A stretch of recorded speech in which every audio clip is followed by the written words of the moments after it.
বন্ধুরা কেমন আছেন? আজকে আপনাদের নিয়ে যাব দৌলতদিয়া লঞ্চ ঘাট ফেরিঘাট এবং কিভাবে দৌলতদিয়া পল্লীতে যেতে হয় সেটা আপনাদের দেখাবো। তো সর্বপ্রথমে যদি আপনি দৌলতদিয়া যেতে যান তাহলে আসতে হবে প্রথমে গোয়ালন্দ মোড় থেকে এখানে আপনারা ঘাটে চলে যাবেন। এইখানে প্রথমে আসতে হবে।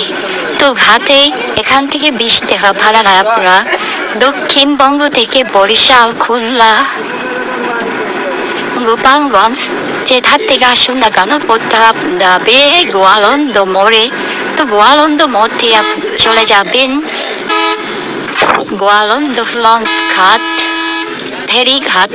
তো চলুন আমাদের সাথে, আমরা যেতে আছি গোয়ালন্দ ফেরিঘাট লঞ্চ ঘাট এবং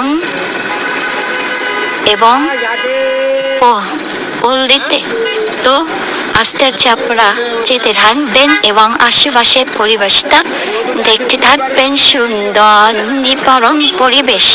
তো প্রথমে যেতে হলে আপনারা এখানেই আসতে হবে গোয়ালন্দ মোড়ে আস্তে আস্তে আপনারা যেতে থাকবেন চলতে থাকবেন। চলার পথে আশেপাশের সৌন্দর্য উপভোগ করতে থাকবেন। উপভোগ করার পরে আপনারা চলে যাওয়ার পরে আপনারা এখান থেকেও পল্লীতে যেতে পারেন।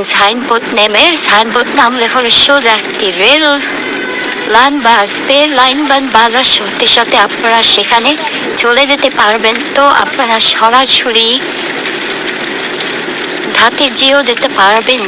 এই যে দেখা যাচ্ছে আপনারা চলে যাওয়ার সাথে সাথে আপনাদের বাসবে বাস স্টেশন। তো বাস স্টেশন নেমে তো এখানে আরেকটি কথা জেনে রাখি, ওখানে যে আপনারা সাথে পাবেন লঞ্চ ঘাট। অনেক রিক্সাওয়ালা বলবে যে লঞ্চ ঘাটে যাবেন 10 টাকা করে নেবেন, সামান্য হাঁটলে পরে আপনারা লঞ্চ ঘাট পেয়ে যাবেন। এবং লঞ্চ ঘাট যেতে আপনাদের ওখানে লঞ্চ ভাড়া পাবেন আপনারা মাত্র 45 টাকা। আপনারা ওপারে বাটুয়ে বসে যেতে পারবেন। তো আমরা চলে এসেছি বাস স্টেশন। এই যে বাস স্টেশন, এখান থেকে আপনারা সোজা সাইনবোর্ড দেখছেন ওখানে চলে যাবেন। ওখানে গিয়ে আপনারা আপনাদের কাঙ্ক্ষিত পল্লীতে যেতে পারবেন। এবং এই যে হলো লঞ্চ ঘাট, এদিকে লঞ্চ ঘাট এবং ওদিকে ফেরিঘাট। আমরা পৌঁছে গেছি সুন্দর পরিবেশ লঞ্চ ঘাট। এখানে দৃশ্যটা অনেক অনেক সুন্দর, মনোরম পরিবেশ। নদী দেখলে আপনার মন প্রাণ সব জুড়িয়ে যাবে। অসাধারণ একটি ভিউ। তো আপনারা লঞ্চে উঠে প্রথমে আপনারা সুন্দর দৃশ্য দেখতে পারবেন। এপারে সরিষার ঘাট, ওপারে চর, মানে একটি সুন্দর একটি অসাধারণ দৃশ্য। তো এই হলো আপনার ফেরিঘাট। এখান থেকে আপনারা ঢাকাও যেতে পারবেন। ঢাকা যেতে আপনাদের মাত্র 200 টাকা লাগবে। তো আমি সাজেস্ট করবো আপনারা লঞ্চে না দিয়ে সরাসরি এই যে বাসগুলো আছে ওই বাসগুলো আপনারা 200 টাকা দিয়ে ঢাকাও চলে যেতে পারেন, তাতে ভালো হবে।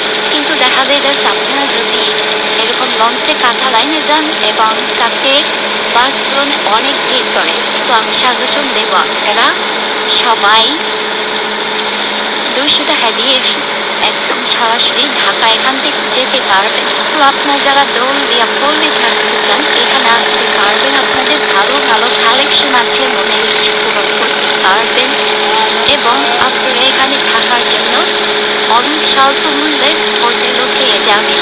তো অপরূপ সুন্দরী দৃশ্য দেখার জন্য আপনাদের ধন্যবাদ। আমাদের সাথে থাকবেন এবং আমার এই চ্যানেলটিকে সাবস্ক্রাইব করবেন। সবাইকে অসংখ্য ধন্যবাদ। কি সুন্দর দৃশ্য, তাই সবাই আমার সাথে থাকবেন অবশ্যই।